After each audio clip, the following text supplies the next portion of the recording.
আসসালামু আলাইকুম সুপ্রিয় দর্শক, একটা রেসিপি নিয়ে চলে এলাম নতুন।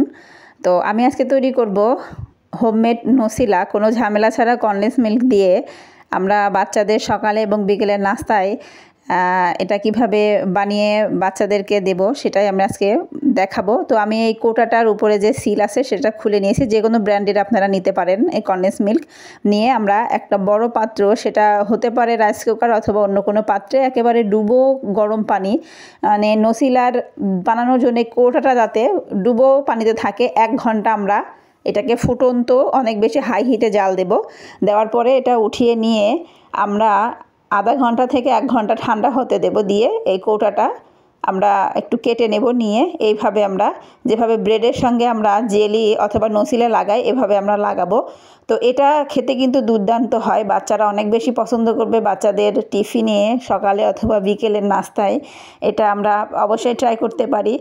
তো আমি গরম অবস্থায় করেছি, এটা দেখাচ্ছি। তার জন্য হালকা একটু বেশি লিকুইড মনে হচ্ছে, কিন্তু এটা যখন আপনি আধা ঘন্টা থেকে 1 ঘন্টা মতো ফ্রিজে রাখবেন ঠান্ডা করে, তখন ব্যবহার করলে দেখবেন এটা অনেক বেশি ঘন হয়ে গেছে। তো আপনারা অবশ্যই বাসায় এটা ট্রাই করবেন। আমার মনে হয় আপনাদের অনেক বেশি ভালো লাগবে। আপনি আমার পাশে থাকবেন। আল্লাহ হাফেজ।